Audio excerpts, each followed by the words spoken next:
from loss in the Supers a distant memory.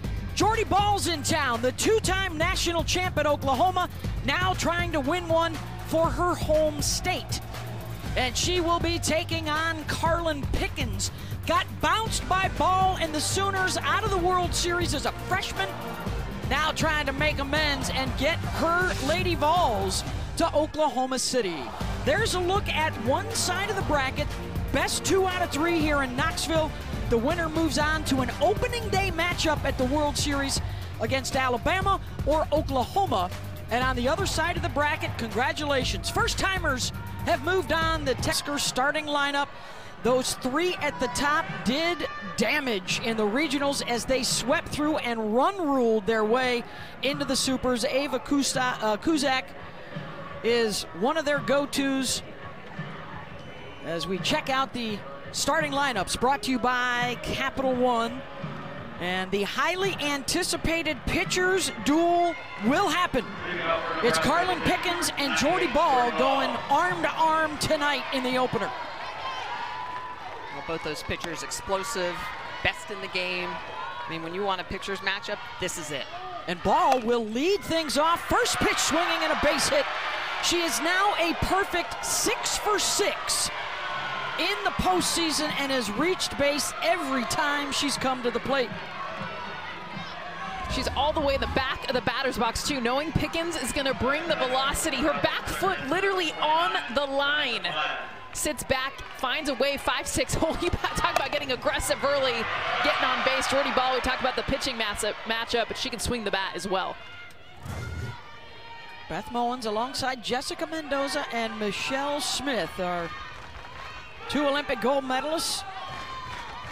Best 2 out of 3 for a spot in the World Series. And a potential matchup with 4-time defending champion Oklahoma on opening day. And Bland trying to lay down the sacrifice. Sophomore out of Chino Hills, California.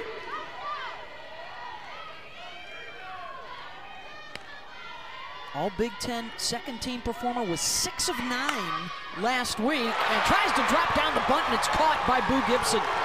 1 down. Well, both these coaches know that runs are going to be at a premium when you have dominant pitchers in the circle. So immediately going to small ball here in the first inning. Bland is going to try and get this down, but gets underneath the pitch. Great job by Boo Gibson to make sure that doesn't touch the dirt. These two teams started out the year together. Nebraska getting a win over Tennessee on opening day, and now they meet again. One will knock the other out and end their season.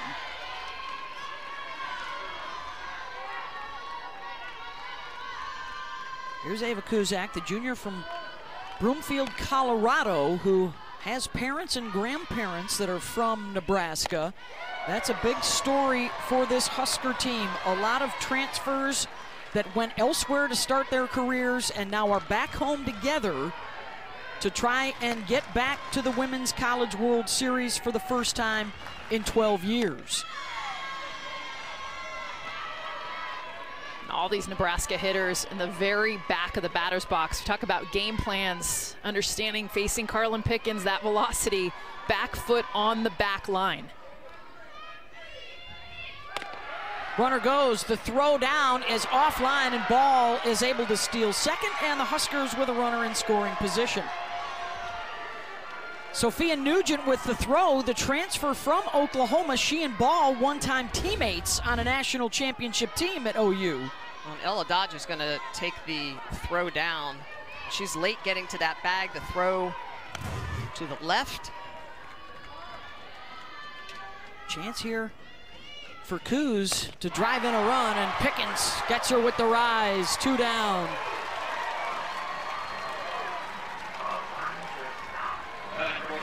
Carlin Pickens, one of the best in the game at being able to really use all aspects of the zone. The rise ball is explosive at the top. She will throw that up near 74 miles an hour. But you can't just look up. She's got an outstanding drop ball explosive at the top of the zone. And then, oh yes, one of the best changeups in the game coming in at about 63 miles an hour. It's just a multi-dimensional pitcher that is tough to sit in one area.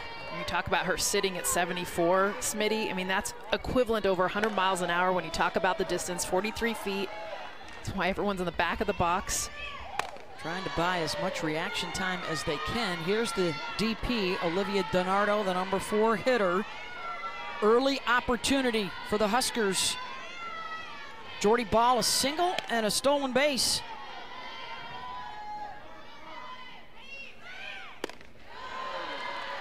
How often do you say that your starting pitcher hits in the leadoff and then steals a base to get in a scoring position? It's your 10th of the year. I mean, how often do you get pitchers that are hitting 1 and then they're hitting leadoff?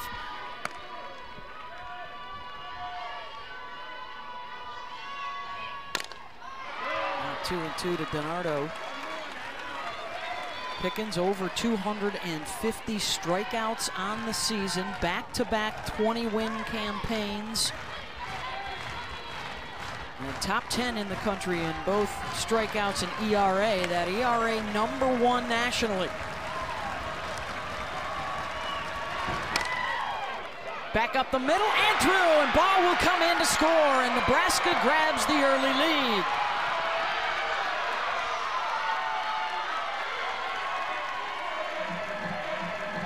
This is the thing with velocity. If you can just get to contact, it doesn't have to be a big swing. We've seen both hits in this inning are ground balls. Ground ball just finding a way through. DiNardo just gets on top of this thing, uses the ground, and because she's got that extra space back of the box, gives her enough room to just get on time enough to make contact, and another hit, second consecutive hit, score a run. That's now 33 runs in the 3+ games in the postseason, 19 RBI with 2 outs. They have been clutch. How big is that stolen base? Getting Ball into scoring position, that's what it's all about. The bunt didn't go down, so hey, we're gonna steal her to get her there. Just her 10th of the year too. It's not like she's, you know, stealing 25, 30 bags in a year. Well, and that's 25% of the stolen bases, really. That was just the 44th stolen base of the year for Nebraska. This isn't their game. No, they don't run a lot, but they know the importance of getting runners into scoring position. So Megan Rhodes-Smith out for a quick check. A couple of the Rise Balls guys have almost gotten away from the catcher, and perhaps trying to cool Pickens down a little bit here. Juiced, yeah, a little bit. Adrenaline's rushing. 100%. She has allowed 1 or fewer earned runs in nearly 9 out of 10 appearances. And she's in the SEC, you guys. It's not like she's not facing competition. Unbelievable.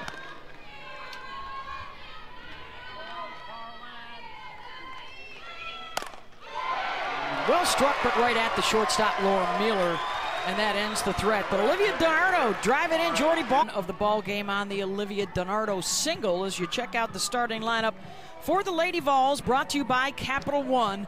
Boo Gibson and Taylor Panel swapping spots. So Boo moves up to the 3 spot, had a big regional weekend for them. And Karen Weekly hoping that Taylor Panel dropping down to the 5 may help her relax a little bit and see if she can find her mojo again. And they will face Jordy Ball. 2 national championship rings at Oklahoma, then transferred back home to Nebraska. Missed last year with the ACL injury, and now having an historic campaign with the Huskers. First time ever a Big Ten player and pitcher of the year. At 1.5 ERA, 270 strikeouts. And going to work here in the bottom of the first against Kinsey Fiedler, the transfer from Washington. Karen Weekly calls her a fabulous pickup. Brings a little swag, a little moxie to that leadoff spot.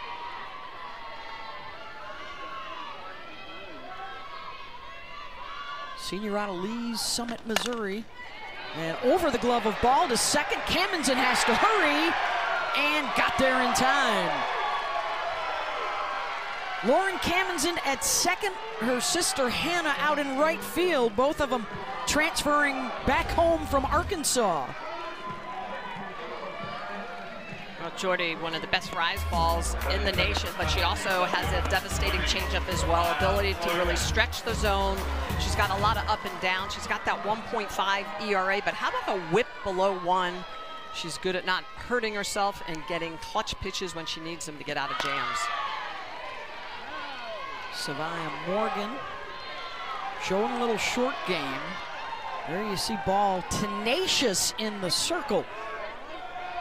Half of her outs are strikeouts. To me, it's the explosive vertical movement. I mean, not just with her pitches, but watch her explode off the rubber. Morgan fouls it off. Remember, you can disengage now from the pitching rubber. That's a rule change.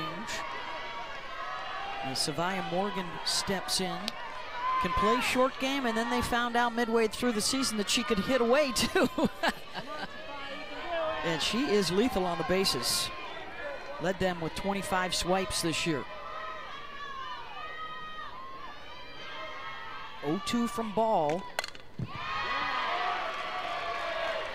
Morgan a little late on those last two. Yeah, and Ball's very quick and explosive with her pitching motion, so that pitch comes out for her hip and it gets on you very quickly. So you have a tendency to want to get those hands out, and then she'll drop in that changeup that'll spin you in a circle.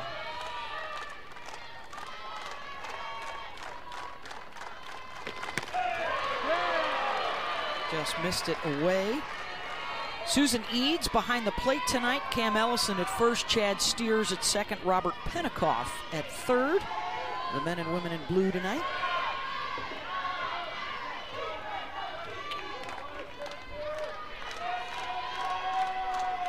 One-two to Morgan.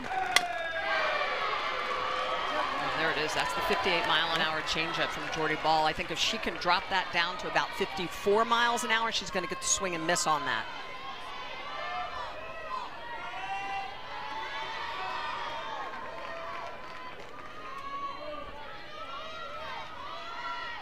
Checks over to the dugout. Rhonda Ravel and Lori Sipple, head coach and pitching coach.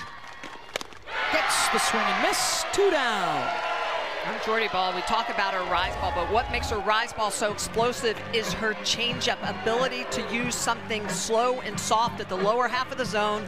It sets up the upper half of the zone. The rise ball that really comes in at the belt, it jumps up and you get the swing and miss. And Jordy Ball is a master at that. Over 270 strikeouts on the year for Jordy Ball. And here's Boo Gibson, who moved up into that 3 spot tonight for the Lady Vols. First pitch swinging right back to Jordy. Easy work for the Huskers. They said it means so much to us. This team actually cares about representing the state with great pride. This is a blue-collar state. We're a blue-collar team, and that special feeling is permeating this group. Yeah, Holly, they are Nebraska through and through, and it starts with Rhonda Ravel in her 33rd season, and Lori Sipple, 36 years at Nebraska, where they both also starred as players. And I think the stat is they have been around for 90% of Nebraska's wins over the last 3 decades. And they are trying to get back to the Women's College World Series for the 8th time, but it's been a minute. This group of players that Holly was just talking about too have said, feels like being a kid again. They've all come back together, playing travel ball together. These memories of being 9, 10, 11 years old, and braiding each other's hair and coming up with cheers. Gets back to the purity of the game. 6, 7, and 8 coming up. Here is Omaha's finest, Bella Bacon.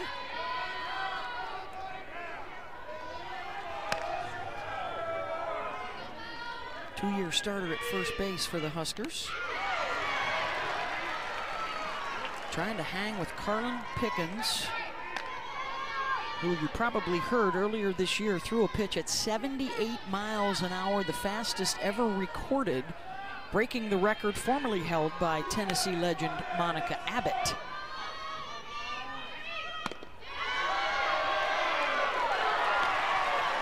And a strikeout there for Pickens. One of the questions, I think, around the country, Michelle, was Tennessee playing in the SEC all year long, Nebraska in the Big Ten.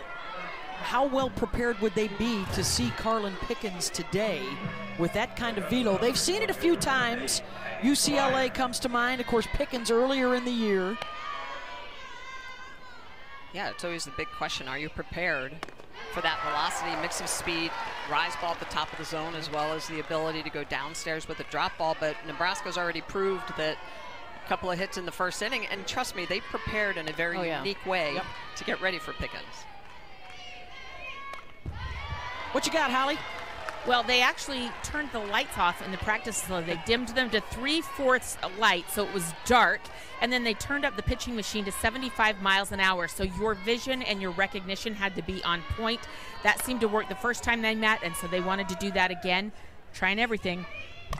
Well, and Holly, so they cranked it up to 74, 75 miles an hour. They had the dim lights, and then they said they moved it up to 37 feet. So normally it's at 43 feet. I was asking them right before the game, and they said, okay, first of all, the dim lights, we did it earlier in the year. It made sense. Clearwater, it's kind of a dimmer light there. But, man, is it already hard. They moved the machine up. But then you're prepared for what Pickens can bring. Well, and right now she's throwing from the sunlight into the shadows. A ground ball to third. Taylor Panel has it 2 down. Well, and the fact that it is still daylight here is a massive advantage. I mean, once the sun sets, it becomes dark, and now you're throwing under the lights. It's even more difficult to pick up that speed over 70 miles an hour for both of these pitchers. The shadows right now don't help. No. You see the ball light out of the hand, and then it's dark at release, because where the shadow starts is where Carlin Pickens is releasing the ball. Bredwell, the swing and miss. Yeah, her stride takes her all the way out to the chalk circle, which is 8 feet closer to home plate. Those long, lanky levers. Oh, she gets just so close, and that's really the key for any pitcher, whether or not it's MLB, right, underhand, is that you shorten that distance. The ball has to travel. It's obviously advantage pitcher. Well, when she hit 78 miles an hour, that was equivalent to 106 miles an hour in Major League Baseball. That's just mind-blowing when you think about reaction time. We asked her coach, Karen Weekly, what lights her fire, and she basically said what doesn't light her fire. I mean, she knows that she lost a ball at Oklahoma as a freshman. She knows that she lost to them opening game of the season. She knows she wasn't a finalist for National Player of the Year honors, did not make the top 3 list. That was Ball, Nigeri Kennedy, and Bree Ellis. Amped up tonight.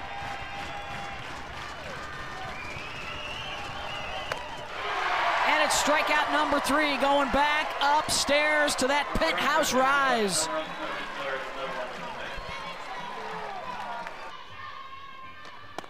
Of course, the other big story has been the dominant year for the SEC. Will it continue into the postseason? Or there's also a lot of folks out there sick and tired of hearing about the SEC. Can they knock them out and move on? That's what Nebraska's trying to do here with Jordy Ball going back to work in the circle.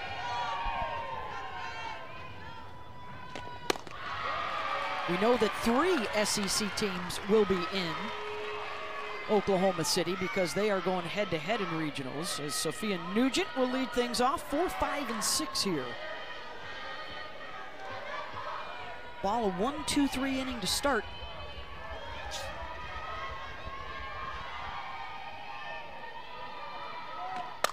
Nugent sends one deep. Back it goes. And Sophia Nugent, the former Sooner, hits one out off of Jordy Ball, the former Sooner.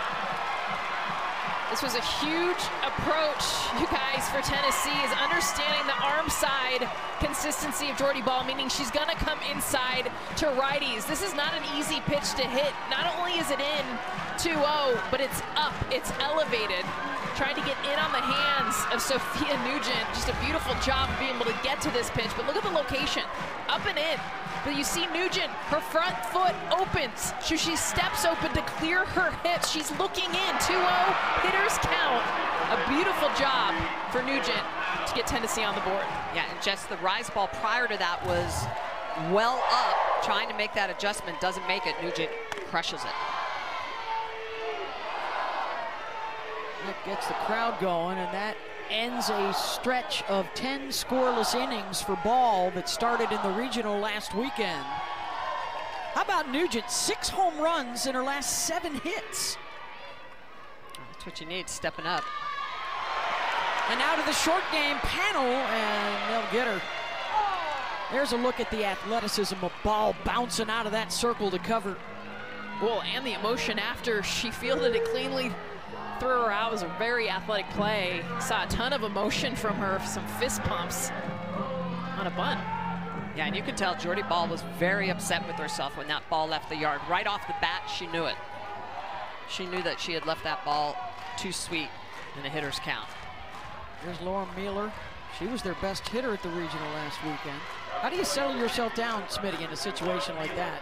You know, you always have to say the most important pitch is the pitch coming. It's not what you've done. You can't take it back. It's over. You got to flush it. You got to get rid of it. And you, in a game like this, where runs are going to be again at a premium, you've got to focus on the next pitch you're throwing. That's how you win 2 gold medals, folks. Memory of the goldfish. Memory of a goldfish. Here's the 0-1.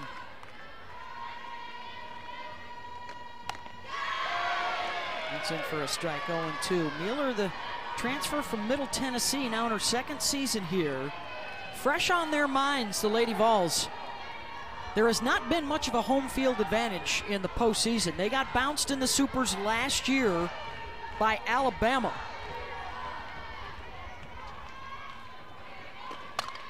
And in fact, they have lost at home in the NCAA tournament 5 of the last 8 years. So they are looking to set a new course into the future in front of the home folks. Well, and I think for Tennessee, like every club, it comes down to that situational hitting. That game that they lost 14 innings last year against Alabama, they left 18 runners on base. Execution is the name of the game at this level. Karen Weekly had her team at the World Series a couple of years ago for the 8th time.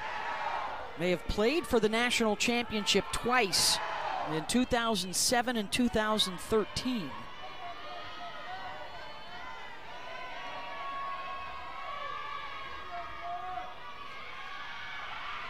Oh, 0-2 from Ball, misses inside. This is a bit of an emotional weekend too for Karen and Rhonda Ravel. Off the field, they are close friends and spend a lot of time, mostly in the off season, shooting the breeze, talking ball.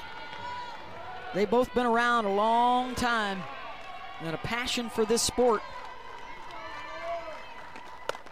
Gets her to go upstairs. 2nd strikeout for Ball, 2 down.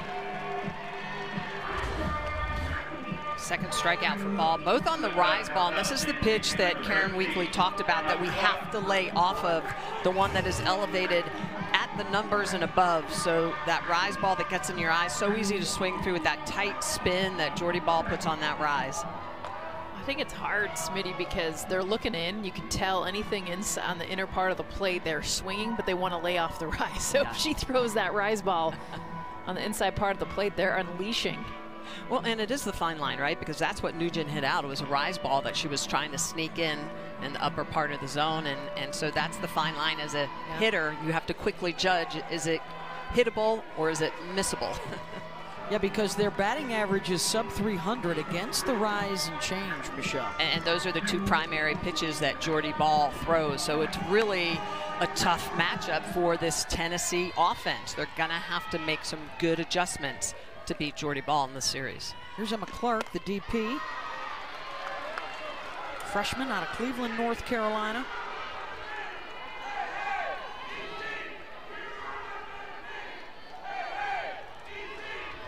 One of 4 freshmen and sophomores in the starting lineup. It's a younger group of volunteers than in years past.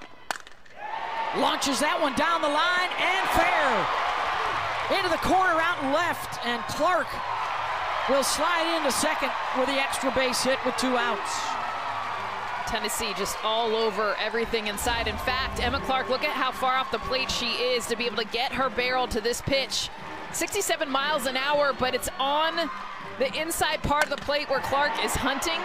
Another extra base hit for Tennessee off the same pitch. 2nd of the inning, and now their number 8 hitter, Gabby Leach, has an RBI opportunity from the family of Leach sisters out of the Woodlands in Texas. One of her older sisters going to be playing pro ball this summer.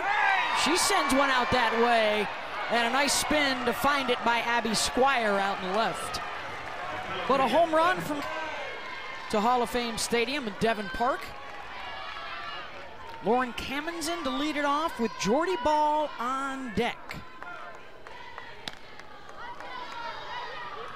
Another one of those players that Holly was telling us about returning home to the state of Nebraska after starting their careers elsewhere.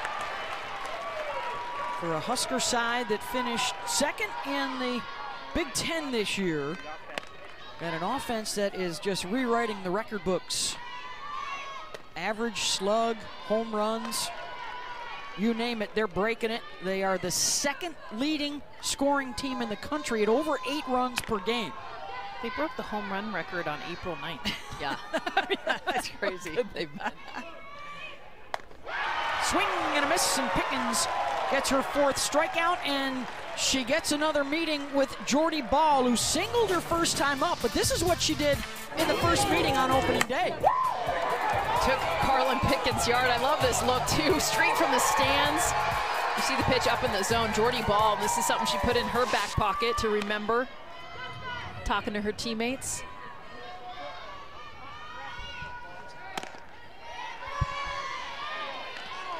That's why you gotta be so careful going upstairs against Jordy Ball. She does a really good job. Such quick hands.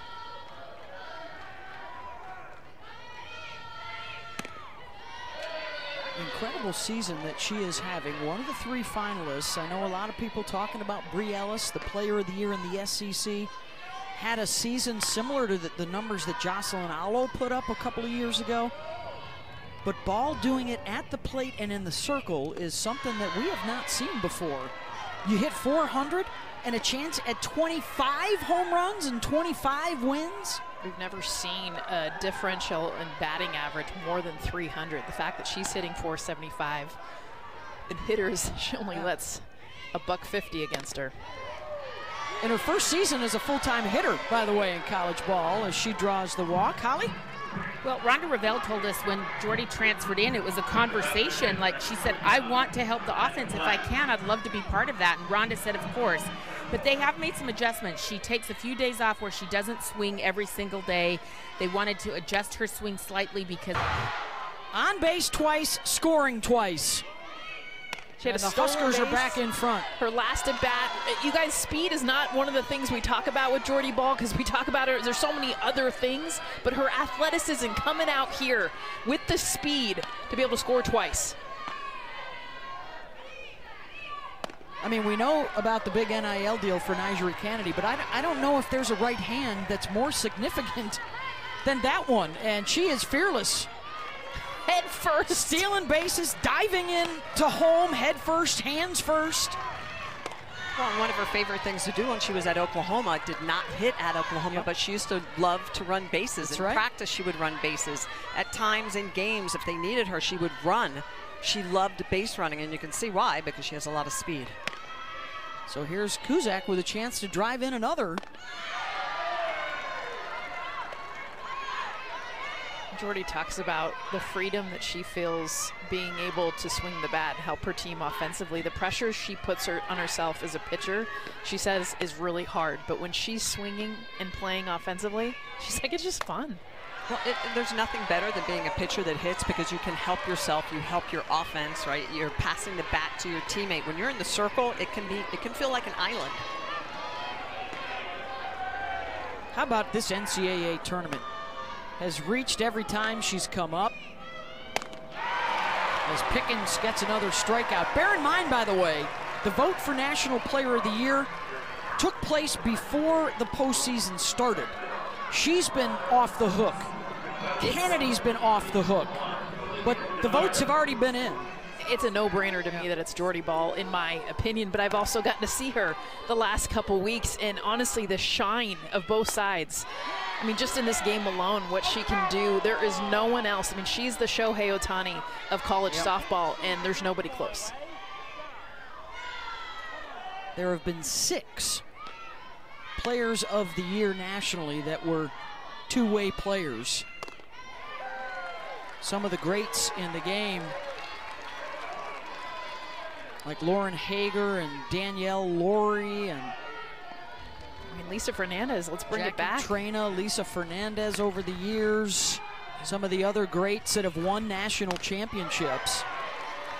Nyjah Kennedy leads her team in home runs. We've seen her just swing the bat in exciting ways, but Jordy impacts the game in every capacity because of the speed component we're even seeing in this game. DiNardo has an RBI single. Not this time. Pickens gets her, and then a fist pump from Carlin to end the inning. But Alabama, Cassidy Pickering with a home run as they seek a 5th straight title with a whole new roster, pretty much. So ball back to work here with another lead. Tennessee's run coming on a Sophia Nugent solo shot last inning. And here's Ella Dodge, 9 and then the top. That's what you're going to keep an eye on too. You're going to see these lefties kind of creep, step across the plate. Jordy Ball likes to stick with that arm side. She's very comfortable with her pitches being away to lefties, into righties. There's the 1-1. Outside of the plate right there. You know what else is so cool about this matchup tonight? You know, Rhonda Revelle told us something that she's learned over the years. The best pitch is one thrown with conviction and confidence. And there is no shortage of either of those for Ball and Pickens tonight. They are bosses out there in the circle.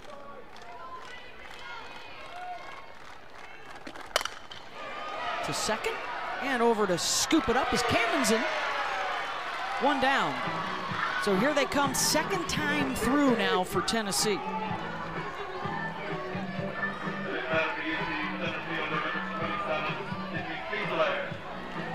Be interesting to see adjustments that Ball is able to make as she throws against Tennessee and vice versa. Tennessee continuing to try to lay off that rise ball, and as you mentioned, Jess, attack that arm side at the plate.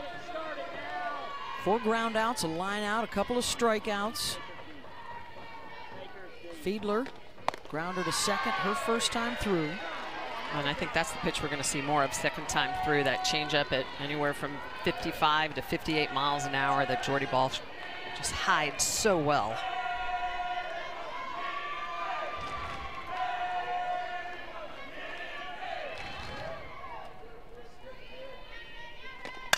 Fiedler sends that one the opposite way. And a base hit out the left, almost deep enough to take 2. So watch Kinsey Fiedler. We're going to see her front foot completely closed off, going for the outside pitch. Watch where she steps across, looking for that arm side pitch. A beautiful job, hunting away, hitting away to get another hit for Tennessee. That ball just juiced into the gap. Love the fact that these hitters know what they're hunting. 3rd one of the day for the Lady Vols. Savia Morgan swinging through it, struck out on a rise ball the first time up. She has reached base in 13 straight games, hit .400 last weekend as they took care of business against Miami of Ohio and then beat Ohio State twice. Morgan sends that one oppo, and coming up to make the play is Abby Squire, 2 down.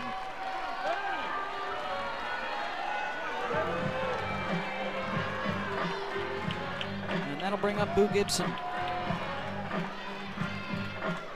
On the ball that Fiedler hit, she hit that so hard. I'm surprised she didn't try to push that to second into a double.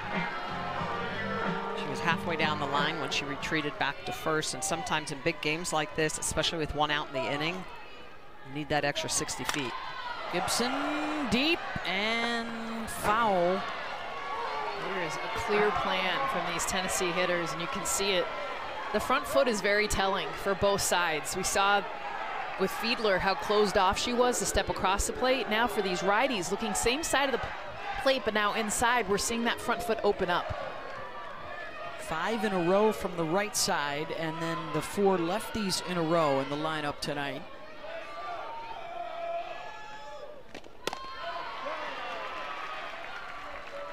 Fiedler's getting an aggressive jump off of first base.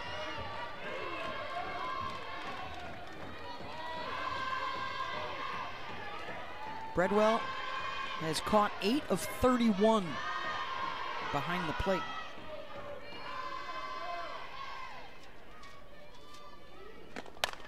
Gibson, slow roller to second, and Cammonsen takes care of it, so a single but no damage. 3 complete. 2-1 Huskers. Their head coach, Rhonda Revelle, with us on the other side. What she's doing in this game is just really incredible. Well, I think both of these pitchers are doing something incredible, but I love that Jordy's on our team and that she's doing what she does on both sides of the ball. She's just a dynamic player, plays with a big heart, and plays really hard for Nebraska. I see you in the dugout just now having a long conversation with Jordy. What are you talking about that you want her to know right now? We're I call her pitches, so we're just talking about different things and trying to make adjustments. Sounds great. Thank you, Coach. Thanks, Holly. Thank you, Holly. Yeah, it's a real interesting relationship with Rhonda and Sip and the pitchers. And Sip works with them right all week, but it's Rhonda in game that calls the ball, so to speak. Yeah, and when I was talking with Coach Sipple before the game, like, what have you changed? Have you guys worked grips or anything? She's like, Jordy's Jordy. Jordy knows what she wants to throw, and yeah. Hannah Cammonsen gets a hold of one, drives that deep, and that will leave the yard. Her 10th of the season. And the Huskers add to the lead. When you talk about two-way pitchers, Hannah Cammonsen is one of those as well. The lefty who transferred over from Arkansas has the ability to pitch. She plays a little bit of right field as well for this team and also has a big bat. She's going to take a rise ball. First pitch swinging. Again, this Nebraska team knows what they are hunting as well. Pitch up in the zone and just drives this out of the park. Cammonsen with a massive solo shot, 10th of the year. And just the 6th all season off of Pickens, and she hits the next batter, and oh, some chatter from Bella Bacon looking out to Pickens on her way to first, and a little head shake from Pickens as well. And things are getting spicy.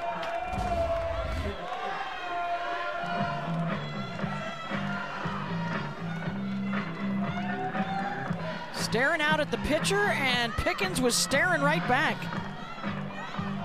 I love it. Emotions are flying. I mean, Carlin Pickens, that's why I think the timeout being called right now, just to kind of calm things down. Get refocused after the home run, hit batter. To not let the emotions of Bacon going down the line affect you. This is not a Tennessee staff, and certainly not Pickens, that has given up a lot of home runs this year. And you're up against a team in Nebraska that set a new school record this year and has hit over 100. And Holly, what you got? Well, I did some first-class lip reading, and you could see the pitching coach, Megan Rhodes, saying, take a deep breath right here. She's got you where she wants you, not where we want to be. So she wants her to collect herself back and get some composure here. And she immediately gets Squire to hit the 9-iron to short, 1 down. Well, distraction. I mean, that's the biggest thing, is you've got enough you're trying to deal with, what pitches to throw, honing in the concentration, and that's something you can't let distract you and get you off your game. Nebraska swung at every first pitch this inning, guys. And then Breadwell lets that one go well out of the zone. She struck out on the rise. Her first time up, 6 strikeouts for Pickens tonight.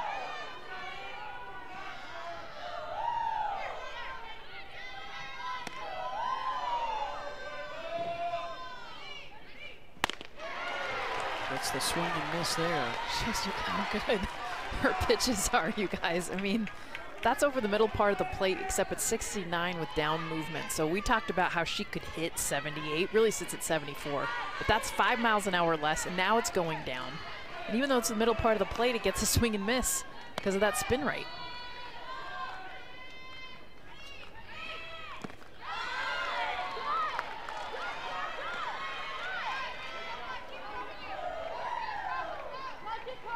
Good eye from Breadwell, their 4-year starting catcher.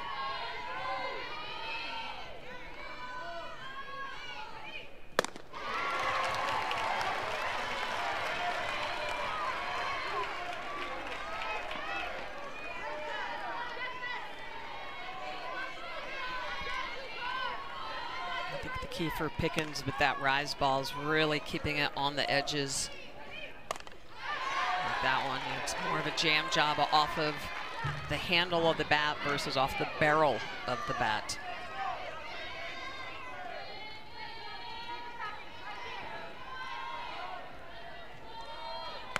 Two-two pitch. Runner down at first base for the Huskers with just the one out, and there's another strikeout. Number 7, 2 down. Pickens continues to use that rise ball in the inner half, and then she comes back with the changeup. The tight spin on that pitch is why it's so difficult to read. It dives down. It's got about 6 inches of vertical drop on it, as well as that differential in velocity. Outstanding pitch by Carlin Pickens. So Hannah Kammensen hit the home run to start out the inning, and now her sister Lauren in the 9-hole.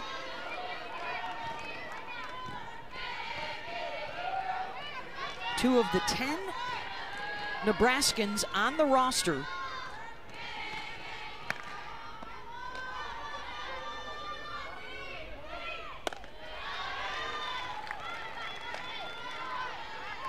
and who wouldn't want to come back home and play with Jordy Ball, who made the move right after winning a second straight national championship at Oklahoma in 2023. The throw down from Nugent. No, in safe is Bacon, and immediately Tennessee wants a challenge. And the throw down from Nugent got a really good bounce off the back wall, came right back to her. There's not a lot of room behind home plate here. Tennessee is challenging a safe call at second base. Previous play is under review. Well played off the back wall by Nugent, and the throw down looks like right there she's got her. It looks like it might come off the toe and then the back leg. Unless the tag is behind her foot. Yeah, I thought she got the front foot. But then she should have sold it. Yes. Look at her hold her glove. She holds her glove until it gets the back leg, which makes me think she could have missed the front. But if she did get the front leg, you got to sell it. You got to come right back up. Swipe it. Boom.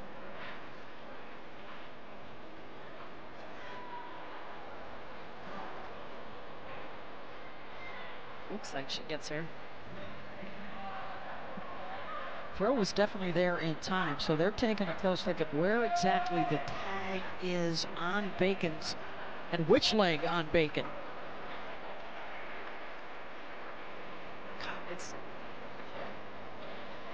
Coaches get a couple of challenges, and then the umpires can go to review late in the game if they choose. I don't know if she gets her front leg. It's hard to tell from that angle. I mean, Chad Steers is all over it right there on top of the play. She comes down to the ground. Right there. You don't It's hard to tell the again. direction with her foot. So they need evidence that shows she tagged the lead foot, because the call is safe at second. It's hard because the throw beats her. It's really about the tag.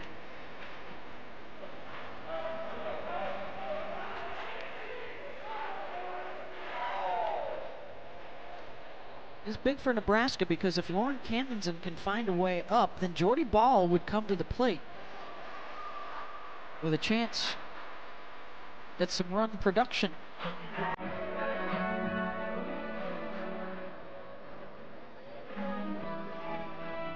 Ball singled and scored, and Jordy walked and scored in her first 2 plate appearances. Don't think there's enough evidence to overturn it unless you saw that front foot get tagged.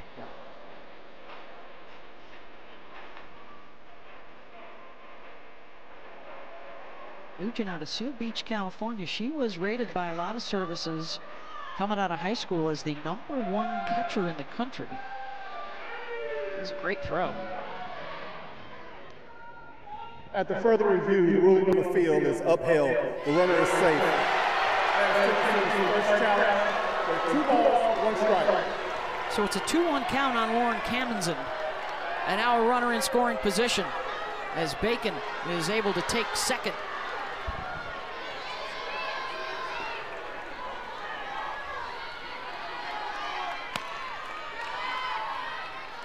Scoring that a wild pitch. And now 3-1.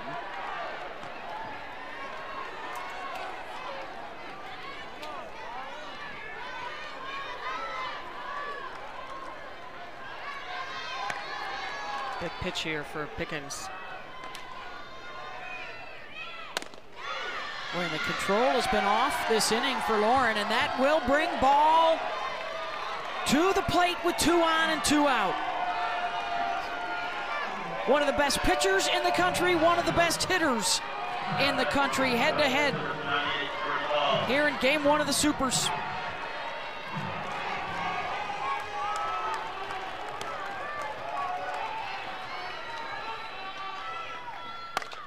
First pitch swinging, and she gets her to pop up. And it drops. 1 run is in, and here comes another, and miscues all over the place for Tennessee. And a problem that has happened on several occasions in the regular season. The defense shaky behind Pickens. And now the umpires are getting together.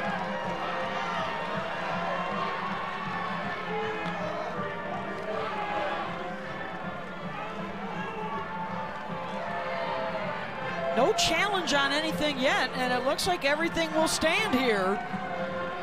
And now she's coming out of the dugout, Karen Weekly is. The communication breakdown between Mueller and Morgan. And immediately Mueller's calling for it. Morgan, long way coming in. This is a situation where Mueller is not going back. She's parked underneath of it. I think that's the shortstop's ball in that particular situation. Yeah, and she vacates because she hears Morgan behind her, and it's her job as a shortstop to let it go, but that is Mueller all the way. You guys couldn't ask for an easier out against Jordy Ball. I mean, a routine fly ball, that's what that was. A routine fly ball gets dropped to allow 2 runs to score. The throwing error off of that as well. They had her out at home plate. And that will end the big pitching duel for at least a while as Pickens is out.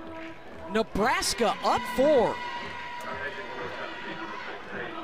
So Carlin Pickens is out. They are actually going to score that a double and an E1. It's not a double. No. But that was a major gaffe between the left fielder and the shortstop. So 2 runs come in, and now Tennessee decides we don't want Nebraska to see any more of Pickens tonight. And so they will go to Sage Margetko here on in relief in the 4th.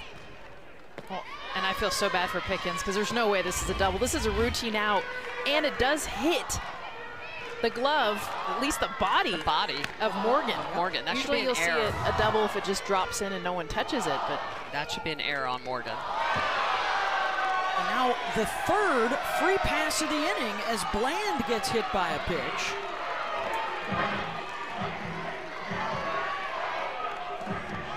Big inning here for the Huskers. 3 of the 5 runs got on base with a free pass. And they are making the Lady Vols pay. And that one almost hits Kuzak.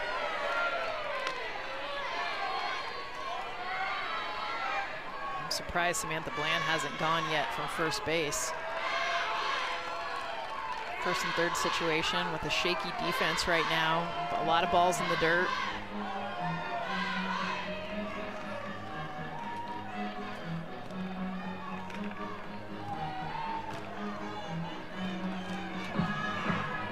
Tennessee needs to obviously shut down this Nebraska offense. Keep it as close as possible to ensure that Jordy Ball stays in the pitcher's circle. They need to see her as much as possible. And when you're starting to think about, all right, this is a series, it's a 3-game series, we got to keep this close so there's no opportunity then to go to the pen and put someone else in the circle.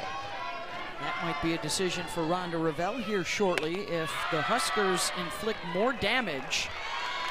And Bland will take second base uncontested. 2 in scoring position. Kuz has 64 RBI on the season. Was a terror in the regional last weekend.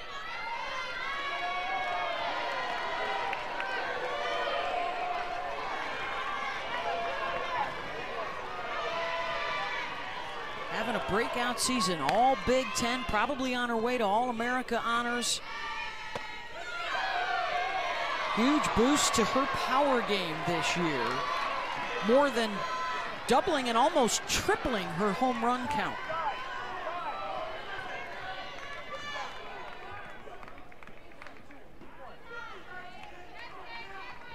Discrepancy in the count, and now everybody's on the same page here, 3-1.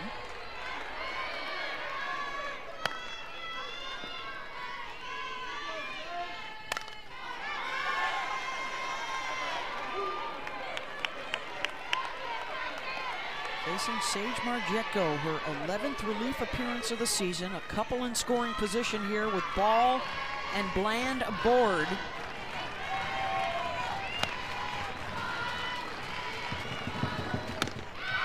And now the bases are loaded. And the 9th to the plate is the number 4 hitter, Olivia DiNardo. With free passes between the walks, the hit batters, the error with 2 outs. I mean, it's tough enough to shut down an offense like Nebraska, giving them just 3 outs in the inning, but when you look at this, the free passes, 2 of those have already scored. Camden's with a whole solo home run, all of this just in the 4th inning. DiNardo does have a grand slam this year, came back in March against Omaha. Already an RBI single back in the 1st inning. Ground ball up the middle. What a start for Nebraska. Aggressive, fearless. They've knocked Pickens out of the game.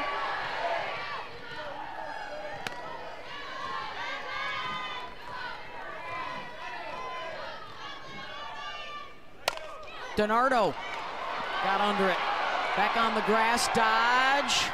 I think the entire crowd was calling it for Ella, so there wasn't another miscue, but a big inning for the Huskers on the road. To deliver. To ignore the scoreboard, you got to play it pitch to pitch. You're going to get information from every single pitch you throw, every single ball put in play, every single swing you take. And this is a 2 out of 3. I mean, tonight is the first night. This is what we do in the SEC. We've had tough times on Friday night, and we won the series. And who knows what's going to happen the rest of this game. I just want to stay in pitch to pitch. You take Carlin Pickens out. She was having a little bit of control issues with a hit by pitch, a walk. Why do you pull her there? Well, at this point, unless we pull back into it, right, no reason to let them see her more. And we've got a lot of faith in Sage to keep the score right where it is and give us a chance to get back in it. That's what Beth said. I just wanted America to hear you say it so that we know that we're right. Thank you, Coach. Thank you. All right, thank you, Holly. Yeah, the strategy, you know, the Super Regional, the best 2 out of 3 is a little different than a regional where you may be playing 3 different teams. And so how much you let an opponent see your pitcher can make a big difference. Yeah, 100%. And Sage did a really good job in the final game of the regionals.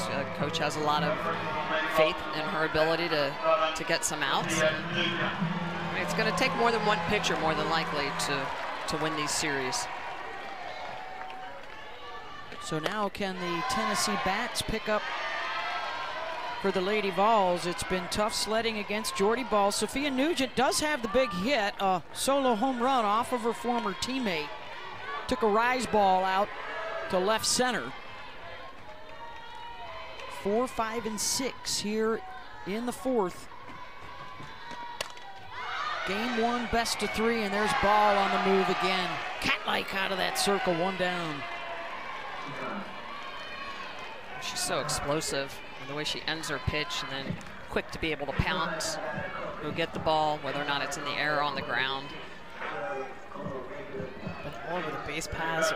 She looks like a little leaguer, man. Just dirt, head to toe, diving in at home, doing it all.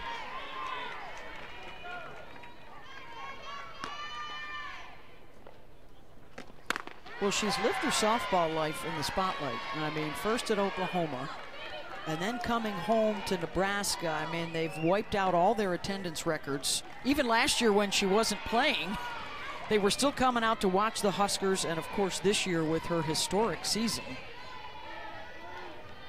Sometimes shies away from the spotlight. but her NCAA tournament experience, winning 2 national championships, Rhonda Revelle said that has had such an impact on the rest of this roster. I mean, she set the tone coming in here tonight, getting on base and scoring a run 5 minutes into the game. And keeping the Tennessee bats quiet. Well, I've always likened her to a thoroughbred, right? A horse that's meant to run, in the sense that you drop the reins and you just let her go. And, you know, she was somewhat held back in a sense offensively, right? Because she wasn't able to hit at Oklahoma. I mean, now we are seeing the best of Jordy Bahl in all aspects of the game. And I think her hitting makes her pitching better and vice versa. Her running better, all of it. She was also dealing with that forearm injury at Oklahoma.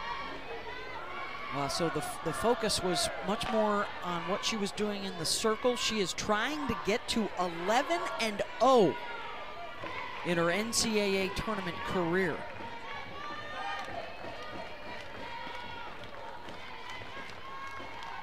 To Taylor Panel, where Tennessee would really love to see her bat wake up. Just last week, she dipped under, her batting average dropped under 400 for the first time since February. She's talked about how much pressure she feels. She feels like she is the batter in this lineup that is circled, that is targeted, and that she has to be able to get it done for their team to win. Which is a big reason why they moved her down to this 5-hole, to say, look, we've got a whole lot of hitters that can produce. You need to take that pressure off yourself and get back. And this is where we're seeing that youth. I mean, such a huge leap forward this year for her. And now trying to rediscover that sweet swing. But Jordy keeps getting ahead of hitters too tonight. She's been terrific at that.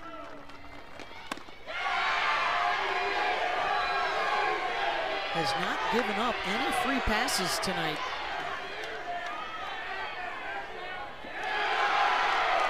And now they're going to call a punch out. They checked down with the first base umpire, and Cam Ellison said strike 3. Well, Jordy wanted this pitch on the call from the umpire. You can see it was on the outer half, a little bit of down, a little bit going away, and you can see that Panel waves just enough. But I love Jordy's reaction. She doesn't overreact to this. She thinks it's a strike. Eventually gets the call. A little bit of a down, but it looks like a nice drop ball in the outer half. Her third of the night. And here's Laura Miller as Jordy goes for a second 1-2-3 inning this evening.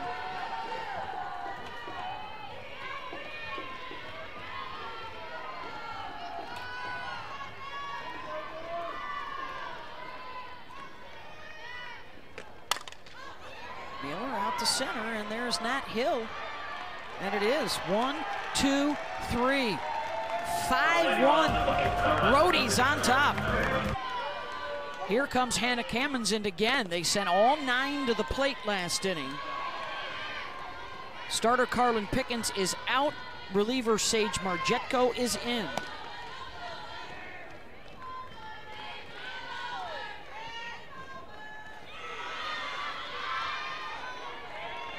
Game 1, best of 3. Boy, the lower seeds, the unseeds, the road teams have been having some success here the first couple of days of the regionals, super regionals. Don't quite have the expectations, can come out, play free. There's a lot to be said for that. Texas Tech has already secured the first spot at the Women's College World Series. First timer is in. Clemson can get one tonight against Texas. That's coming up next. And a walk there to Cannon's end. Hey, this week's Sunday Night Baseball matchup. How about the series finale? Dodgers and Mets. 7 Eastern on ESPN. Deportes and radio. Coverage begins at 6 Eastern with baseball tonight. Sunday Night Countdown. Hello, Tani versus Soto. Clayton Kershaw getting the start tonight for the Dodgers. It's his second start of the year. That is now 6 walks and the error, so you've given them 7 extra at-bats already tonight. Yeah, and that's 5 consecutive balls in a row from Sage. So it's gonna pitching coach out.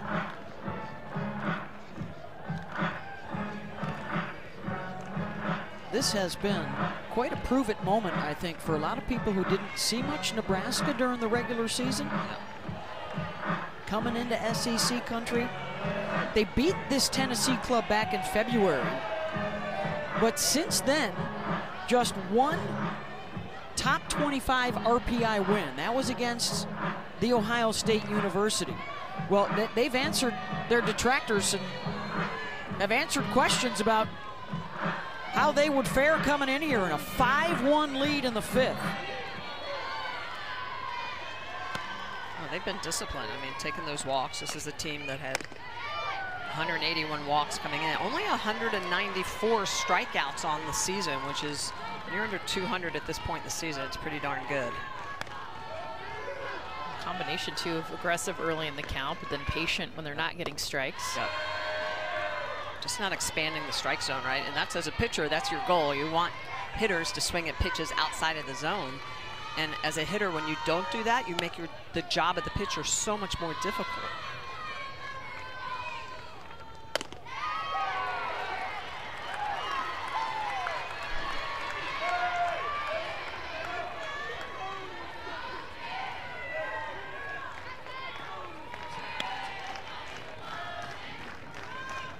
Bella Bacon. Jetko rolled that one in. And that's the pitch she needs. That's her changeup. She doesn't throw it a lot, but it is imperative that she can throw that pitch for a strike.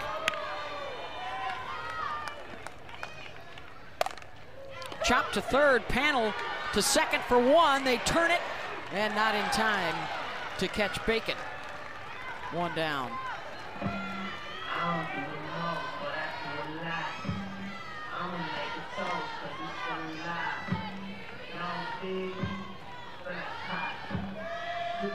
Bring up Abby Squire.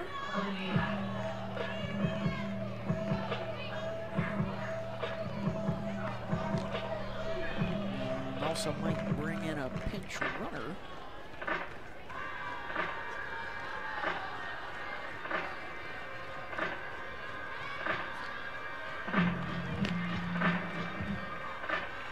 Looks like Kennedy Williams coming up. Bacon can re-enter.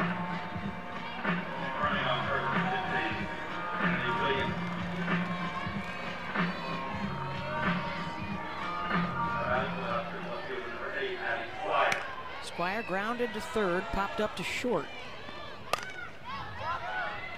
Down the line and right, Leach giving chase. And makes the catch in foul territory, 2 down.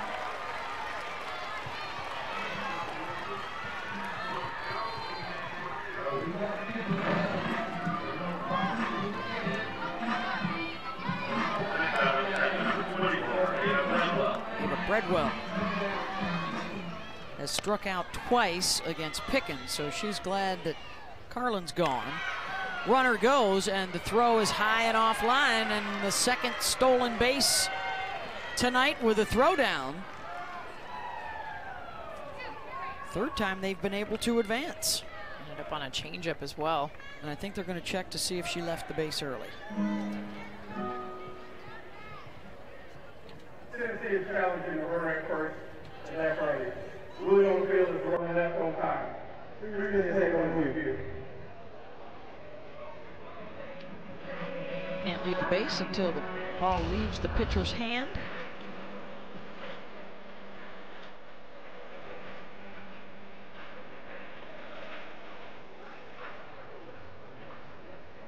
Ooh, she did leave a skosh early. It's become almost automatic on stolen bases to at least challenge. So this looks like it's going to be a Tennessee win on the challenge for the third out of the inning.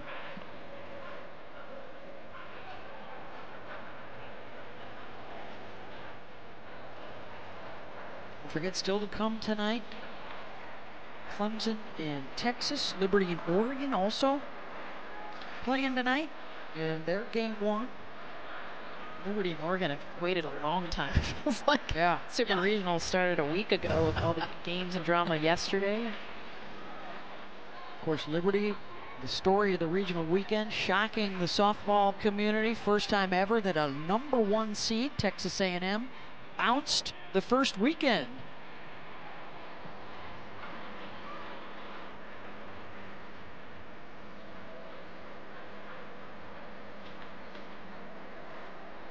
And then a host of game 2s tomorrow. At the further review, the ruling on the field is changed. The runner at first left out, runner's out. That's Tennessee's second challenge. So there you go, out number 3, 5-1 Nebraska. Mid-5. Aspect of her game here tonight. In the circle, at the plate, with her glove. And the leadership that this team needed. And a deep fly ball to right, room for Hannah Cammons and 1 down. Holly Rowe? Well, we asked Jordy Ball how she handled being out last year. She's got such a motor. We imagined it would be hard for her to be out. And she said, actually, Jordy Ball, the human, was having the best time of her life. It was the first time since probably about 8th grade when she started playing varsity that she didn't feel pressure, that she could relax, focus on her rehab, not feel the pressure of all eyes on her. She said it helped her a ton mentally. More after this pitch. And she said, I've really had to surround myself with people who value me for more than just softball, because she had so much pressure, so many eyes while she was at Oklahoma, and then transferring back to Nebraska to lift this program, her home state program. She said she really was able to just relax and focus on getting better. Here she is facing Gabby Leach. Well, and to honestly hear what she was talking about this week, about the human, you know, so much talk about mental health and the pressure that so many of these athletes put on themselves. You could see it in her face. She's like, I enjoyed the game from the perspective of being away from it. And it's a gift in a lot of ways to be able to have that midway through your college career. Well, and even the time when she was off the field down in Norman, she would, you know, think about how much she missed home. I mean, a lot of this was really about finding Jordy Ball, but also coming home and, you know, very proud of the state of Nebraska. In fact, has a tattoo on her pitching arm of the state of Nebraska. Even had that at OU. Yes, so it's great to see her in her element and really enjoying every aspect of the game. 2-1 to Gabby Leach. There's also another crowd out there, though, guys. She walked away from a shot at 4 national championships, which her old teammates ended up getting at Oklahoma. It's a fascinating story, and now it could be a thriller. Not many people get to win a title in one place and go home to try and win another one. As Leach drives it through the right side, and Tennessee will try and make some noise in the bottom of the 5th.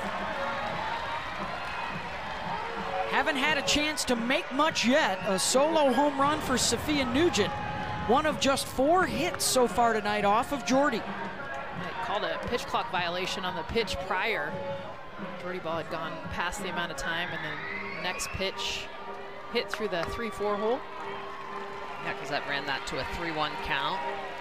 And every hit, except for the Fiedler single, has been when Jordy's been behind, but that hasn't been often. Over 80.4% of her pitches tonight have been strikes. Charlie Orsini on to run at first, and here's the 9-hitter Ella Dodge. Trying to pass the bat to the top of the order. Top 3 in the lineup tonight for Tennessee have only reached base once in 6 plate appearances. And there's Fiedler on deck. She has that one with a single.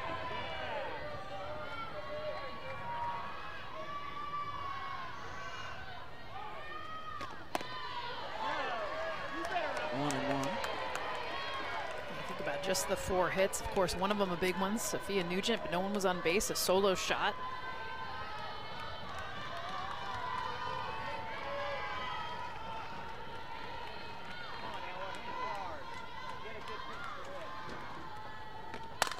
Right back up the middle, and that's a hard hit ball. And rolling around to third and diving into second safely is Dodge. And how about the bottom of the order here? Back to back. And 2 in scoring position now for the top. We're seeing that same consistent approach for Tennessee. They're really hunting, splitting the plate in half. We've seen these lefties, everything, middle away, hitting the ball up the middle. Now 2 consecutive hits, doing exactly that. And now I think is Ravel trying to challenge whether the runner left early. She's talking with one of the assistants. Either that or the lead or the trail runner at second. It was a close play at second base. And so it looks like some sort of challenge will be coming. Nebraska is challenging that the runner at first left early before the pitch. Previous play is under review. So that would be Orsini, who made her way all the way around to third.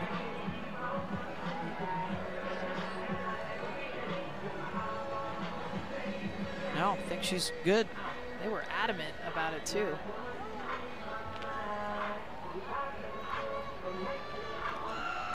That's actually Amanda Allen, 88, not 80.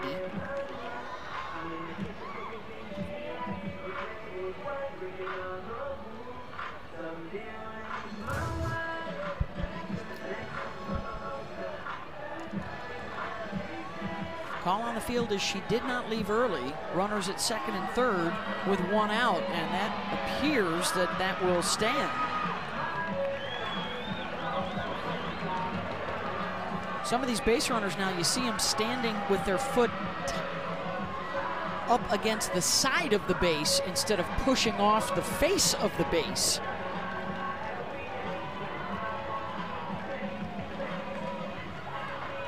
Because of the amount of times this was called last year, it was automatic. If there was a home run or a big play, runners have been taught to make sure that they leave on time. At the further review, ruling on the field is upheld. The runner did not leave early. That's Nebraska's first challenge.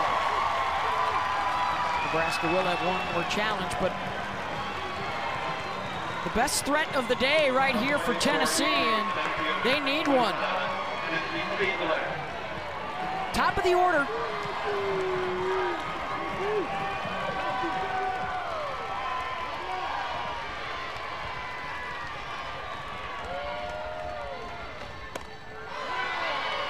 Fiedler takes strike 1. Ball continues to jump in front of these hitters. She's been outstanding, has not issued a free pass.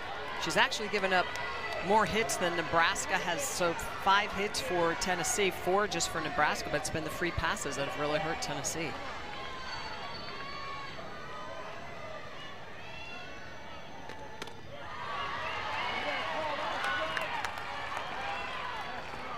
First chance with a runner in scoring position for Tennessee since the first inning.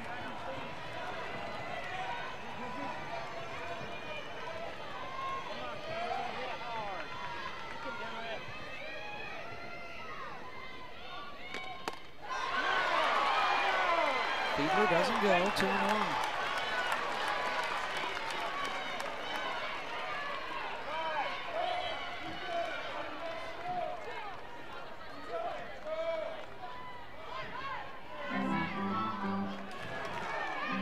Making sure they have the right count.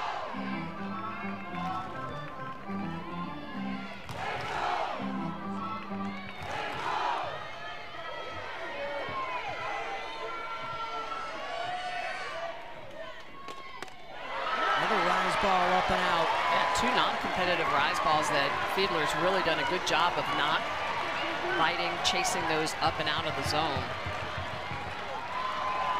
Really the first time all night, Ball has let the count slip away from her a little bit.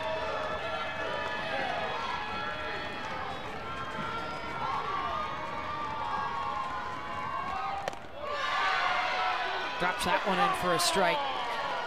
At 59 miles an hour, full count. That's a nasty changeup. Vertical drop on that, 5 inches. Not so many changeups high in the zone fool her.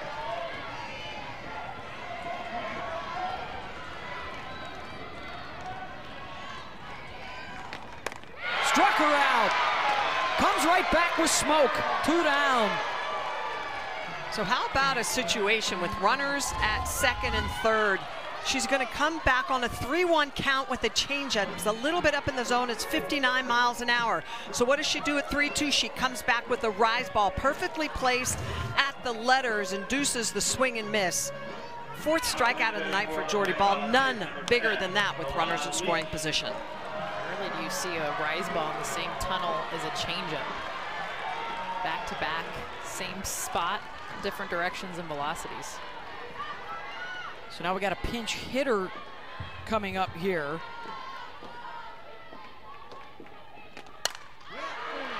First pitch swing, fouled off by Alana Leach. Hitting in the 2-hole for Savia Morgan.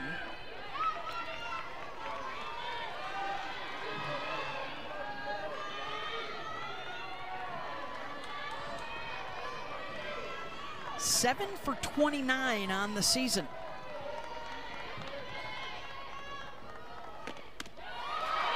Gets away from the catcher, ball covering it home, and sliding in safely is Allen.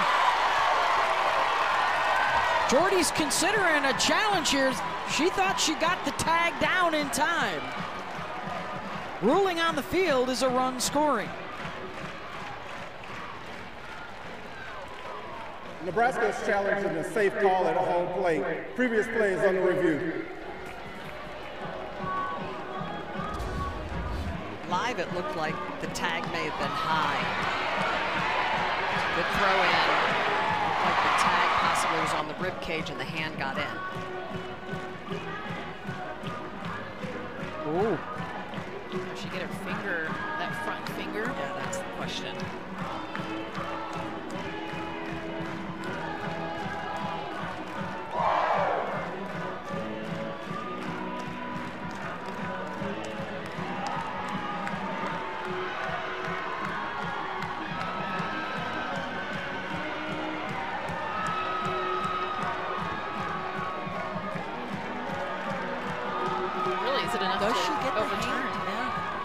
I'll tell you what, the pinch runner there, Amanda Aylen, looks adamant that she got her hand in. As soon as she gets to home plate, she says she's safe.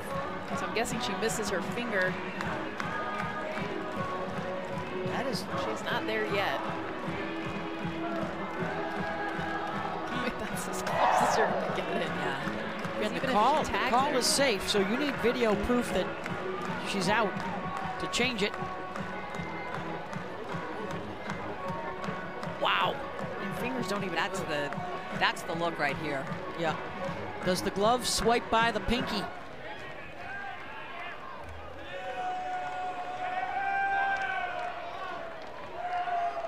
I think she misses her. I think she misses her too. And the umpire is right there. Yeah. I mean, you couldn't be in a better position. I think she misses her. I think she misses her too. And the umpire is right there. Yeah. I mean, you couldn't be in a better position. Susan Eads. Yeah, great job by Susan Eads to be right on time.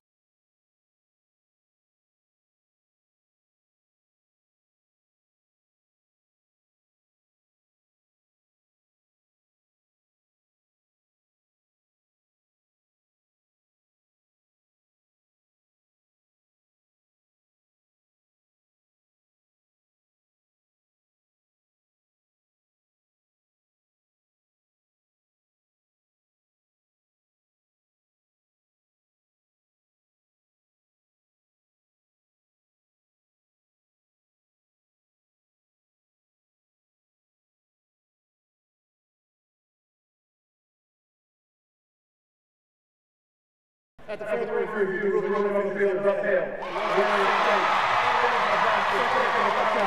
So a run across on a home run, and now a run in on a wild pitch. And it's 5-2. We're here in the 5th inning. Both teams out of challenges. Remember, in the 6th and 7th, the umpires can choose to look at something on their own. Tennessee would really love to get another run home here, with Dodge advancing to third.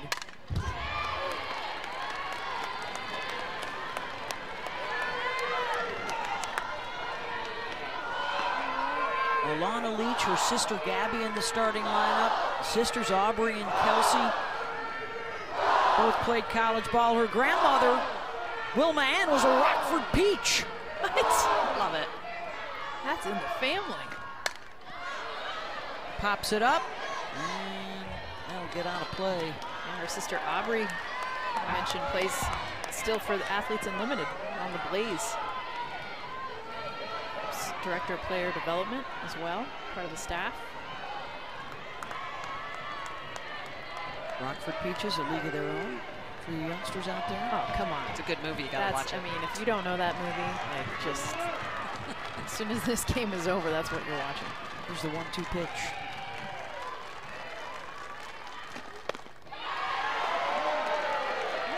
Held up. That's a nice take. A tough pitch.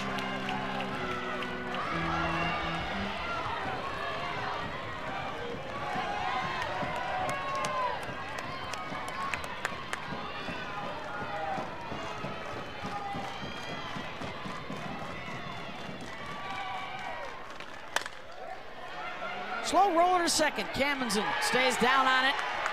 They leave one out there, but do get one in. It's 5-2 Nebraska. Out is the highly anticipated pitchers duel between Carlin Pickens and Jordy Ball. Pickens out of the game. Sage Margetko is on in relief. Ava Breadwell. That one will fall foul. That's a Texas team, though, getting ready to try and stave off elimination against Clemson. Preseason ranked #1 in the country. They were on top a couple of times in the regular season. They have played for the national championship twice in 3 years. And that would be huge for Clemson to take them out tonight. We've seen so much parity, so much depth around the country this year. Liberty taking down Texas A&M says it all. Yeah, it does. Yeah. And hard-fought games. Yeah. Sela against LSU. I mean, you couldn't count anyone out this year. 4 seeded teams got knocked out last weekend. Tied for 3rd most in history.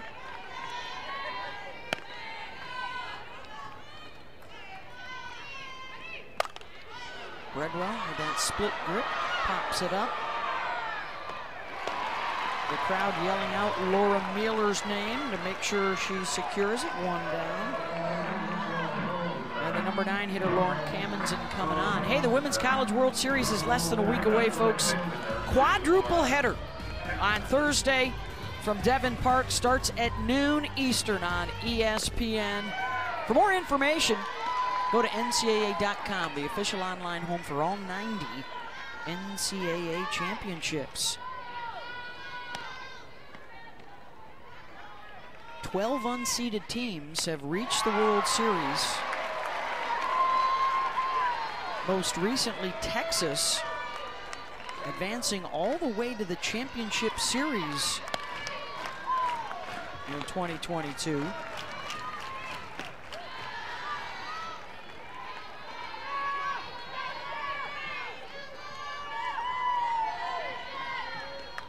It's Lauren Cammonson, and then back to the top, and Jordy Ball on deck. Cammonson gets a hold of that, and back is Fiedler to grab it in left center, 2 down, and here comes Ball, who's reached every single time she's come to the plate in the postseason, including 4 home runs last week in the regionals. She scored twice tonight.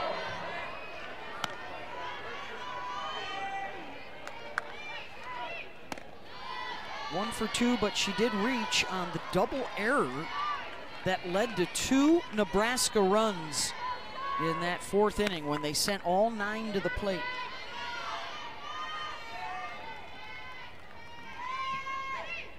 Well, Beth, to your point, ironically, in that inning, it was just the solo shot that led off the inning. The only hit.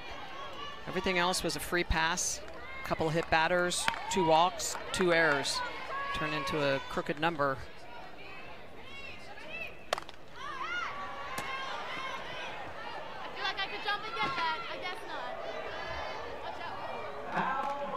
the challenge for Margetko. Can they keep her off the bases? 15 straight plate appearances.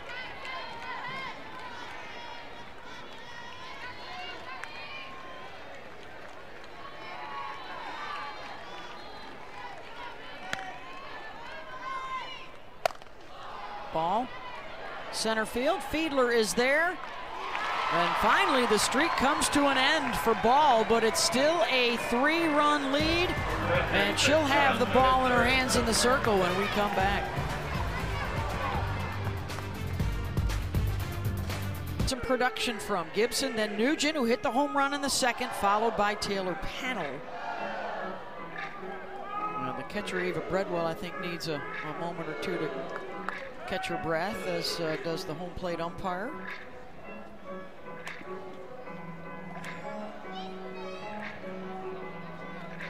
Giving Susan Eads a little moment here.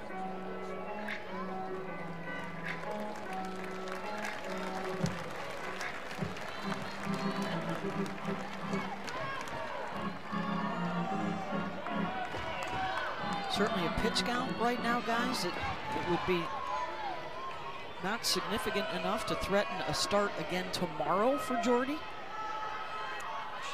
Three consecutive days at regionals. The pitch count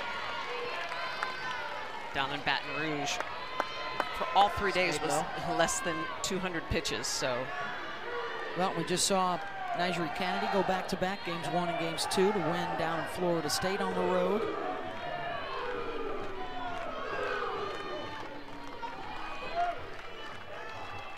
Oh, 2 to Gibson. Jordy thought she had that one. 4 strikeouts, no walks tonight, no free passes, and defensively error-free behind her. You got to go station to station unless you hit the ball at the park off her, which she doesn't give up a lot of home runs. And it's tough to score when you've got to get multiple hits back to back to back. And Jess, we were talking about this during the commercial break, is that for pitchers like Jordy that control the counts and then make you earn your way on base, you're talking at least 2 or 3 hits every inning in order to score. She's given up singles, and it's hard to piece those together, score multiple runs, which is what they need, unless you have some free passes on base. Gibson tries to drop that one out on the grass, and back to make the catch is Kuzak. So we send it down to Holly Rowe. Well, you're talking about Jordy pitching back-to-back days. She is a highly conditioned, finely tuned athlete. Rhonda Vavell was telling us early in the season they were having conversations about, okay, you're hitting, you're pitching, I don't want to overuse you, and what are we going to do with you if you're not pitching? Well, she was pacing so much in the dugout. She said, I think she's wasting more energy here in the dugout than if we just actually let her play. So for about 20 games, they've just let her play somewhere in the field because she's using that energy anyway. Yeah, Holly, it's a great point. Put her out at first base. She's probably putting less mileage on those legs when she's in that first base position than the way she would just really back and forth during the game, tread up and down the dugout. You pitchers who rake, you really don't like your idle time, do you? We do not like idle time at all. Beth Bowens, Michelle Smith, Jessica Mendoza with you here in Knoxville. And they are going to call that a strike after Ball asked them to check.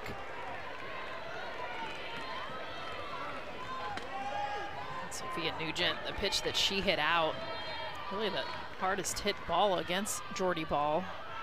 Rise Ball kind of left more at the letters. She was all over. A little bit inside too. She was hunting inside, opened up that front foot. This was in response early after Nebraska had scored 2 runs, brought it within 1 run.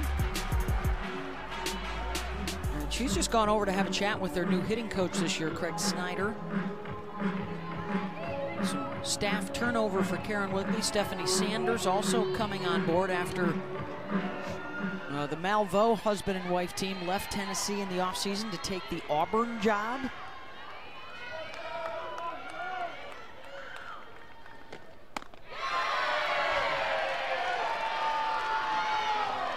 So good. 58 miles an hour, dropping down from 70. A couple inches down in movement, a couple inches out in movement.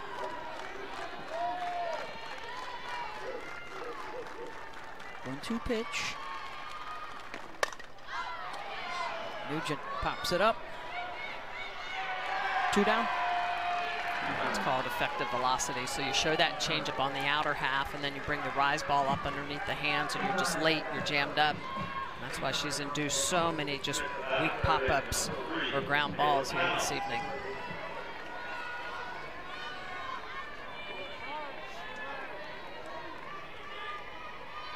Seven flyouts, 6 groundouts, 4 strikeouts.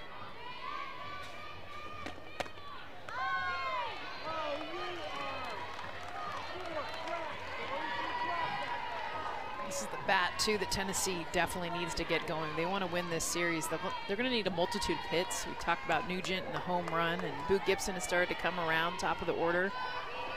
Taylor Panel, who's been in the 3-hole most of the season, moved down to the 5-hole. Down to chase. And Panel right now is watching strikes and swinging through balls out of the zone, and when you start to get in that routine, it's hard to get out of it. And now Ball a strike away from her 3rd 1-2-3 inning of the night. And instead, it's a base knock for Panel out to center. And a 2-out base runner for the Lady Vols. And that's a rare miss by Jordy Ball. This is a 0-2 changeup that is just hung a little bit too much. Look, it's high, and because of that, Panel is able to barrel it up, Jess. Yeah, she gets fooled with her body, but her hands, when it's elevated like that, leaves room. Panel so strong, pulling that through the hole. That'll bring up Laura Mueller.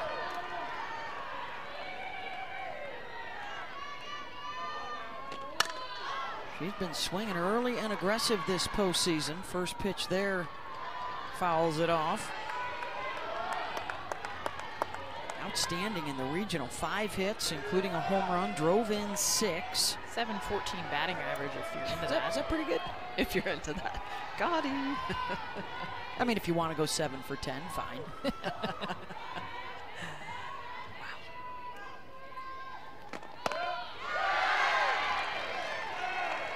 Well, that sounds like a broken record tonight, but 0-2 is the count yet again for Ball. We haven't seen, Smitty, we've called games, you've been around a ton of softball. You do not see pitchers get ahead of the count and stay ahead of the count the way Jordy Ball is tonight. He was owning the strike zone. And good glove work by Camenzind at second. Able to get the 3rd out of the inning. Sam Bland, it's 2, 3, and 4 here in the top of the 7th.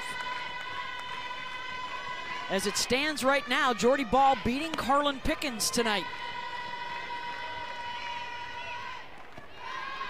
And a very strong possibility that the same 2 would go head-to-head in Game 2 tomorrow night. Scheduled for 5 o'clock on ESPN.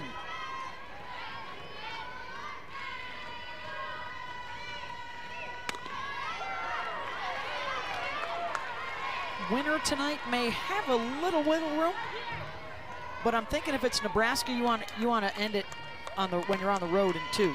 Foot on the pedal. Yeah. Ground ball to 3rd. Panel's got it. 1 down as we get it to Matt in the studio.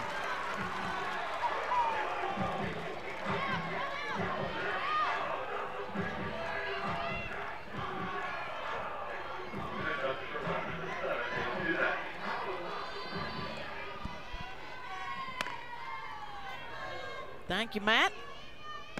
Here's Ava Kuzak. What a story that Clemson team would be. Remember, we saw them in Clearwater, and they were not good. But John Rittman told us. He said. I know we're not good right now, but you give us like 25 games and then check back. I think he said 30. 30 games. Well, 30 games later, 40, 50 games later, they are on fire. They have grown up fast. 100%. You talk about outstanding coaching job, senior leadership. Maddie Moore is, who at the beginning of the season sat for a couple games and then got back into that lineup. Little piddler off the end of the bat, 2 down. Hey, Saturday night at 8:30 Eastern on ABC, it is Game 3 of the Western Conference Finals. Thunder and T-Wolves. NBA Countdown tips off our coverage at 8 o'clock. That is all Thunder through the first couple of games. Yeah, they're up 2-0. Could see them in Oklahoma City. Yeah, sometimes we share the spotlight with them. I mean, we really take over the town. Yeah, sure. They're always asking us for tickets. We'll try. Here's Olivia DiNardo. 7, 8, and 9 are due up for Tennessee. And what is lining up to be their last chance in the bottom half of this inning. And what we would expect to see Jordy Ball trying to close it out.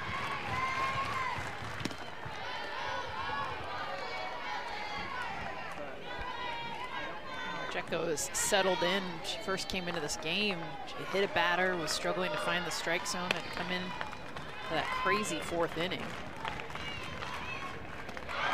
Change up, punch out, and we are headed to the bottom of the 7th game of the season. Tennessee 2 runs on 6 hits tonight. And the bottom 3 in the lineup have 3 of those 6 hits. And here comes Clark, Leach, and Dodge. I remember Emma Clark, her first at bat, doubled. Got off the plate, drove a ball down the left field line. Was hunting for pitches inside. See, she's a little bit more off the plate than she normally is this game against Jordy Ball. Perfect. Off speed pitch. You know she's looking inside. And then the best is the deception of the changeup. She swings at that as if it's going to be fast and in. Instead, it's a changeup. She pulls the string. She is in postseason form, 10-0 in her NCAA tournament career with a couple of national championships at Oklahoma. And now back home at Nebraska trying to get the Huskers their first ever. They win tonight, they need one more win tomorrow to go back to OKC. Out of the zone for strikeout number 5, 1 down. Jordy Ball just really continuing to use that effective velocity, so changeup low and inside, and then elevates that rise ball well above the helmet. Gets Clark to swing through it.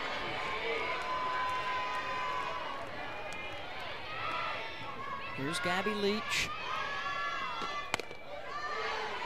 Really good, timely hitting tonight for Nebraska. And the walks and the defensive miscues absolutely brutal tonight for Tennessee. 3 free passes came in to score, and a double error on one play in the 4th, allowing 2 runs to score with 2 outs.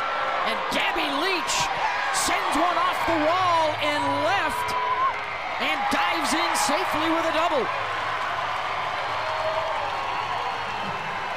Life for the Lady Vols here in the bottom of the 7th. Well, it's all about the plan. This is her 2nd hit of the game. Same pitch location too. It's that same pitch moving away, but watch her step almost across the plate, hunting away. A beautiful job barreling up. Just misses a home run, by the way, by a foot. Hits it off the top of the wall for a double. And that's what's crazy, you guys, is Tennessee has out-hit Nebraska. Yep. 7 hits to 4. I know we've talked about it over and over, but if Tennessee loses this game, they go back saying we gave them that game because of the free passes, because of the errors. The offense has shown up. Kylie McGee is getting ready in the Nebraska pen just in case.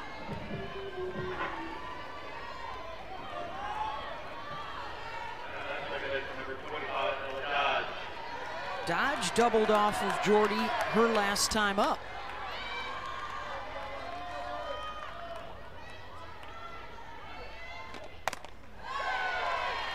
Catches the corner.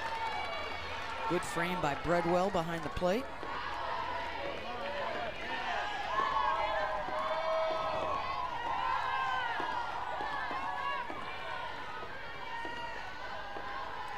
Need another base runner to get the tying run to the plate for Tennessee.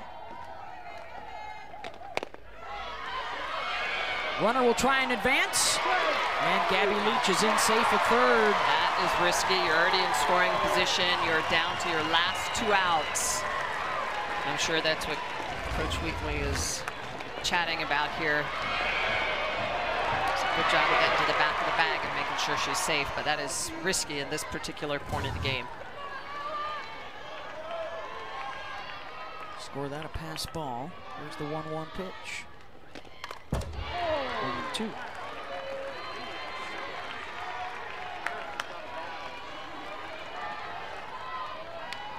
Dodge's stance is totally closed off. Her body is pointed for that outside pitch. It's the same exact stance at Gabby Leach.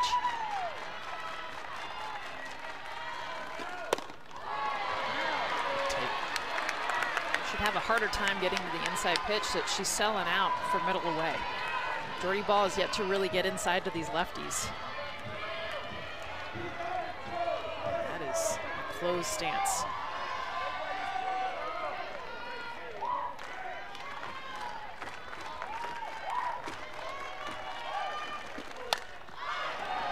Pops it up. Went for the change. 2 down. Top of the order. And it's Kinsey Fiedler. Last chance for Tennessee here in game 1. Top of this lineup has been quiet. It's been the bottom of the order. Beth, you said this. That's who's on base. That's who's gotten a bulk of the hits. Usually you roll it back up to the top. It's like, all right, here come the big guns. But they have been very quiet. Just the 1 hit. 1 for 9. Swing and a miss there. Ball with a chance to keep that pitch count below 100 tonight and take the opener.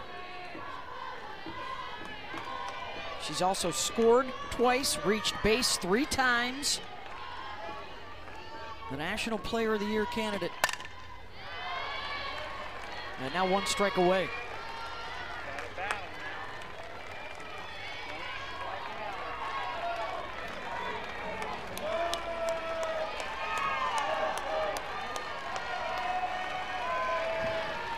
Still to come tonight, Texas and Clemson. They are underway. We'll get you there at the conclusion of this ball game. 0-2 from Jordy Ball. Struck her out, and the Huskers come into Knoxville and take game 1. How about Jordy Ball just showing her dominance in the circle as well as in the box? How about the emotion from Jordy Ball? That last strikeout, we talk about it with Nyjah Kennedy, but there is a whole lot of emotion and passion inside of what Jordy Ball does after that last strikeout. She knows what it means to get this first win against Tennessee here at home. Left Oklahoma to come home to Nebraska to try and get them back to the World Series and play for a title. And now Ball and the Huskers are 1 win away here in the Knoxville Super.